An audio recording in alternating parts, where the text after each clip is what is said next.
നമുക്കൊപ്പം കെ.ആർ. ഗോപികൃഷ്ണൻ കൂടി ചേരുകയാണ്. അതുപോലെ നിഗംബോധ് ഘട്ടിൽ ഇപ്പോൾ അച്യുതനുണ്ട്. അച്യുതൻ കൂടി നമുക്കൊപ്പം ചേരുകയാണ്. അച്യുതൻ, ഒരുക്കങ്ങളെല്ലാം പൂർത്തിയായി കഴിഞ്ഞു. അല്പസമയത്തിനകം ഈ വിലാപയാത്ര അവിടെ എത്തിച്ചേരും. അതോടെ ഡോക്ടർ മൻമോഹൻ സിംഗ് എന്ന അതികായൻ നിത്യതയിലേക്ക് അദ്ദേഹം ചേക്കേറും. അന്ത്യനിദ്രയിലേക്ക് അദ്ദേഹം ചേക്കേറുന്നതോടെ ഒരു രാജ്യത്തിൻ്റെ മോചന ചരിത്ര പുസ്തകത്തിലേക്ക് കൂടി ഡോക്ടർ മൻമോഹൻ സിംഗ് കയറിപ്പോവുകയായിരിക്കും. ഒരു മരണത്തിൻ്റെ മഹാനിദ്രയിൽ ചേതനയേറ്റ ഈ വാഹനത്തിനുള്ളിൽ കിടക്കുന്ന ഡോക്ടർ മൻമോഹൻ സിംഗ് ഒരു രാജ്യത്തിൻ്റെ വെളിച്ചമായി മാറിയ കാലഘട്ടം ഇന്ത്യൻ ചരിത്രത്തിൽ ഉണ്ടായിരുന്നു എന്നുള്ളതാണ് നമ്മൾ ഏറ്റവും ആവേശഭരിതരാക്കുന്നത്. എന്തൊക്കെയാണ് അച്യുതൻ അവിടെ നിന്ന് നിഗംബോധ് ഘട്ടിൽ നിന്ന് പറയാൻ കഴിയുന്ന കാര്യങ്ങൾ?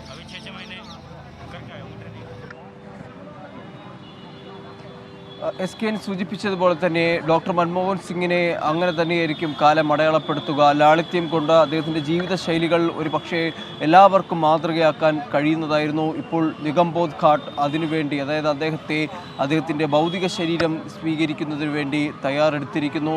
ഇവിടെ നമുക്ക് ഈ ദൃശ്യങ്ങളിൽ കാണാം, പോലീസും സേനയും ഉൾപ്പെടെയുള്ള സംയുക്ത സേനകൾ ഇവിടെ സജ്ജമാണ്. പ്രധാനമന്ത്രി ഇവിടേക്ക് എത്തുമെന്ന് തന്നെയാണ് നമുക്ക് ലഭിക്കുന്ന വിവരങ്ങൾ. അത് മുൻകൂട്ടി കണ്ടുകൊണ്ടുള്ള സുരക്ഷാ ക്രമീകരണങ്ങൾ, ഒപ്പം തന്നെ എല്ലാവരും കാത്തു നിൽക്കുന്നത്, ഇവിടെയും ഒരുപാട് പേർ ഡോക്ടർ മൻമോഹൻ സിംഗിൻ്റെ അവസാനമായി ഒരു നോക്ക് കാണാൻ ഇവിടെയും കാത്തു നിൽപ്പുണ്ട്. അവർ അദ്ദേഹത്തെ കാത്തിവിടെ നിൽക്കുകയാണ്. എല്ലാവർക്കും അറിയുന്നത് പോലെ ഇന്ത്യയുടെ സമ്പദ്ഘടനയ്ക്ക് ഒരു അടിസ്ഥാനമായിട്ട് അതിന് തുടക്കം കുറിച്ചു വെച്ച ഒരു വ്യക്തിയാണ്.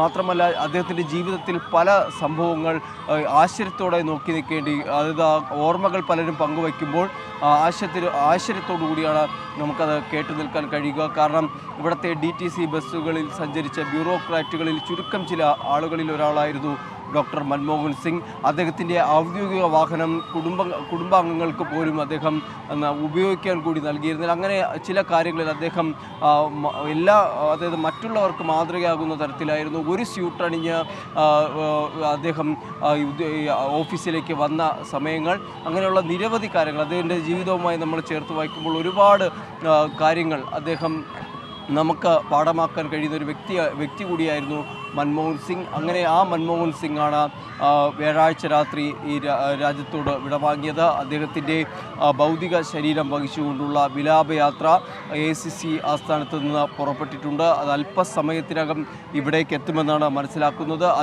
അതിനോട് വേണ്ടിയുള്ള തയ്യാറെടുപ്പുകളാണ് ഇപ്പോൾ ഇവിടെ നമുക്ക് കാണാൻ കഴിയുന്നത്. പോലീസിനെ വിന്യസിച്ചു. ഗതാഗതം ഭാഗികമായി ഇവിടേക്ക് തടഞ്ഞിട്ടുണ്ട്. നിലവിൽ സുരക്ഷ കൂടി ശക്തമാക്കിയിട്ടുണ്ട്. കാരണം പല VIP ഉൾപ്പെടെയുള്ളവരുടെ ഇവിടേക്ക് വരുന്ന ഒരു സാഹചര്യത്തിലാണ് ഇപ്പോൾ സുരക്ഷയടക്കം ശക്തമാക്കിയിരിക്കുന്ന ഒരു കാര്യം. ആ ഒരു പശ്ചാത്തലം ഇവിടെ ഉണ്ട്. എന്തായാലും അല്പസമയത്തിനകം ഇവിടേക്ക് ഭൗതിക ശരീരവും വഹിച്ചുകൊണ്ടുള്ള വിലാപയാത്ര ഇവിടേക്ക് എത്തിച്ചേരുമെന്നുള്ളതാണ്. ഡോക്ടർ മൻമോഹൻ സിംഗിന് അന്ത്യവിശ്രമത്തിനായുള്ള ഇടം അതിവിടെയാണ് ഒരുക്കിയിരിക്കുന്നത്. സിഖ് മതാചാരപ്രകാരമുള്ള സംസ്കാര ചടങ്ങുകളായിരിക്കും ഇവിടെ നടക്കുക. മൃതദേഹം ദഹിപ്പിക്കുമെന്നാണ് അറിയിച്ചിരിക്കുന്നത്. അങ്ങനെ അത്തരം കാര്യങ്ങളിലേക്ക് കൂടി കടന്നിട്ടുണ്ട്. എന്തായാലും അത് അല്പസമയത്തിനകം ഭൗതിക ശരീരം ഇവിടേക്ക് എത്തിച്ചേരും. അതിനു മുറയ്ക്കായിരിക്കും മറ്റ് ചടങ്ങുമായി ബന്ധപ്പെട്ട കാര്യങ്ങൾ പുരോഗമിക്കുക. അച്യുതനാണ് നിഗംബോധ് ഘട്ടിൽ നിന്ന് തത്സമയ വിവരങ്ങൾ നൽകിക്കൊണ്ടിരിക്കുന്നത്.